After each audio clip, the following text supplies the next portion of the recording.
We're going to be going through a platform lunge. This is a light leg exercise, and why I say light leg is because it's on light springs. We're going to turn around and face forward towards the front platform. The left leg is the target, so the left foot stays on the platform, and the right toe goes behind you onto the carriage, behind the carriage strap.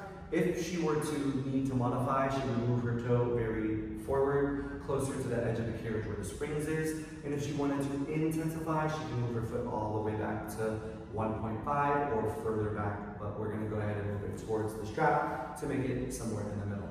You can have hands on hips, you can have hands like a prayer, you can have hands behind your back, whatever your heart desires. And then what we're going to do is teach you a platform lunge without a hinge in an upright position. She's going to start to bend her knee to lower down as the carriage goes back. She will go down in an upright position, and she's going to push through her heel to go up like an elevator, and as she goes up, the carriage comes in. Now, the benefits of staying in an upright angle is her groin, her hip flexor is stretching as she goes down because of being in an upright angle. It should and it will slightly irritate your hip flexor, but what you're doing in an upright position is you're working it out. So what this means is you're strengthening your hip flexor because you're lengthening it for a longer period of time so that you build that strength and also that endurance. Now what we're going to do is we're going to switch to even out her legs, and she's going to move her right foot forward to the platform, which means the right leg is the target and the left leg is not. She's going to start to hinge, meaning that as she lowers down, the upper body will lean down and forward, and as she goes up, the carriage will come in as she lifts her upper body to an upright position. I cue to let the chest fall forward, the chin or the nose fall forward, like you're peeking over the platform to see what's down below. And this is a second way on how you can perform a lunge. Now, the benefits of doing a lunge with a hinge is 1, you can get down a little bit lower. 2, you get more glute activation because by hinging, the glutes stretch from the very top to the bottom of the glute, giving more activation. And 3, it'll alleviate the pulling or the tightness in the hip flexor by leaning down and forward. Now let's talk about challenges. We'll step forward to take a little break. There are a few challenges that we can do, and when she's ready, we're going to do her left foot on the platform and her right toe behind her.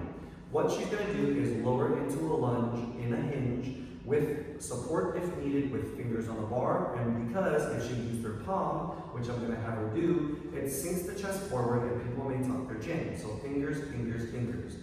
The challenge is meeting me all the way down at the bottom and pulsing up and down 2 inches because that's the only way that you can move, or she can come halfway up and either pulse down and up from the midway point, which is harder, or up and down 2 inches, which is easier. And we're going to continue with the other challenges. The right foot will stay on the platform, the left toe will go behind her, and she's going to meet me low in a lunge, in a hinge position.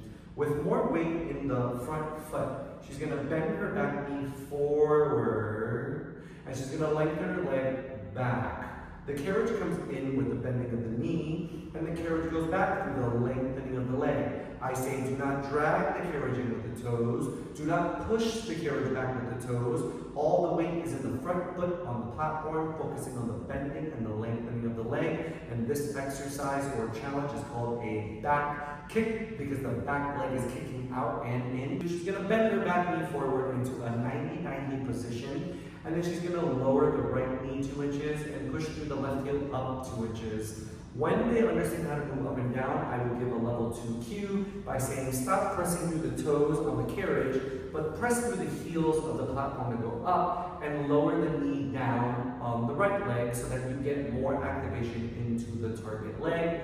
Now she's going to step forward, shake out her leg, and we have one more challenge, and it is called a ski jump.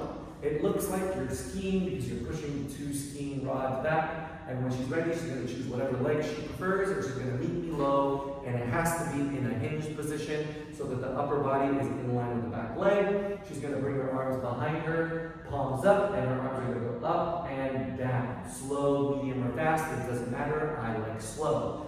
Once she understands how to move her hands up and down, I say stop pumping your arms with your hands And think about the tricep and the lats to lift the arms, and if you do it correctly, your arm will feel heavier. And that is your platform lunge. She'll step forward. And how do you remember platform lunge? You are lunging on the platform and your target leg is on the platform.